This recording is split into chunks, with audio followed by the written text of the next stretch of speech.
അടിമാലി ലക്ഷം വീട് മണ്ണിടിച്ചിൽ ദുരന്തബാധിതരുടെ സമരം കൂടുതൽ ശക്തമാകുന്നു. 29 ദിവസമായി തുടരുന്ന കുത്തിയിരിപ്പ് സമരം അവസാനിപ്പിച്ച 17 കുടുംബങ്ങൾ UDF ഭരിക്കുന്ന അടിമാലി പഞ്ചായത്ത് ഓഫീസിന് മുന്നിൽ അനിശ്ചിതകാല പട്ടിണി സമരം ആരംഭിച്ചു. ഗർഭിണികളും കുട്ടികളും വയോധികരും രോഗികളും അടക്കമുള്ളവരാണ് മഴയും തണുപ്പും അവഗണിച്ച് പട്ടിണി കിടക്കുന്നത്. ഇടുക്കി അടിമാലി ലക്ഷം വീട് നഗറിലെ ദുരന്തബാധിതരാണ് സർക്കാരിന്റെ നീതി നിഷേധത്തിനെതിരെ സമരരീതി മാറ്റി പട്ടിണി സമരത്തിലേക്ക് കടന്നിരിക്കുന്നത്. കഴിഞ്ഞ ജൂൺ 25-നാണ് 17 കുടുംബങ്ങൾ ദുരന്തമേഖലയിൽ പ്രക്ഷോഭം ആരംഭിച്ചത്. മഴ കനത്തതോടെ ജില്ലാ ഭരണകൂടത്തിന്റെ നിർദ്ദേശപ്രകാരം സമരം അടിമാലി പഞ്ചായത്ത് ഓഫീസിന് മുൻപിലേക്ക് മാറ്റി. ദുരന്തം നടന്ന് 9 മാസം പിന്നിട്ടിട്ടും ഇടുക്കി ജില്ലാ കളക്ടർ ജനങ്ങളെ പൂർണ്ണമായും അവഗണിക്കുകയാണെന്നാണ് ഉയരുന്ന പ്രധാന ആരോപണം. 15 ദിവസത്തിനകം തീരുമാനമുണ്ടാക്കാമെന്ന് പറഞ്ഞ് MP-യും ജില്ലാ പഞ്ചായത്ത് വൈസ് പ്രസിഡന്റും തന്ന ഉറപ്പ് ഇന്നലെയോടെ അവസാനിച്ചു. പക്ഷേ ഇതുവരെ ഒരു നടപടിയും ഉണ്ടായിട്ടില്ല. കളക്ടർ ഫോൺ പോലും എടുക്കാതെ ഒളിച്ചോടുകയാണ്.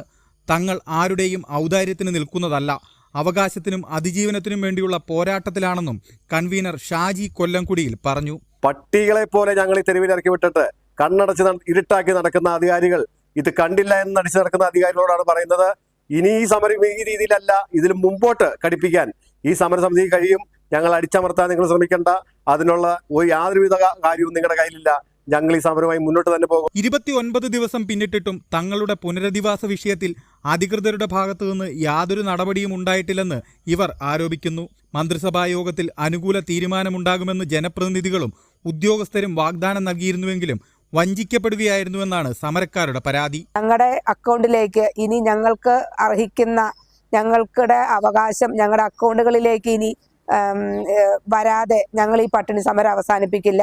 ഇവിടെ കിടന്ന് പട്ടിണി കിടന്ന് മരിക്കേണ്ടി വന്നാലും ഞങ്ങൾ ഒരാളല്ല, ഞങ്ങളിൽ ഉൾപ്പെടുന്ന 17 കുടുംബക്കാരും ഞങ്ങൾ പട്ടിണി സമരത്തിലേക്ക് കടന്നിരിക്കുകയാണ്.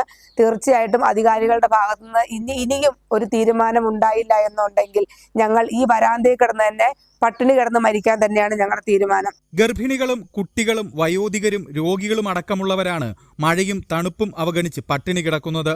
സർക്കാരിന്റെ ഭാഗത്തുനിന്ന് ശാശ്വത പരിഹാരം ഉണ്ടാകുന്നതുവരെ മരണമെങ്കിൽ മരണം വരെ പട്ടിണി സമരം തുടരാനാണ് ദുരന്തബാധിതരുടെ തീരുമാനം. കൈരളി ന്യൂസ്, ഇടുക്കി.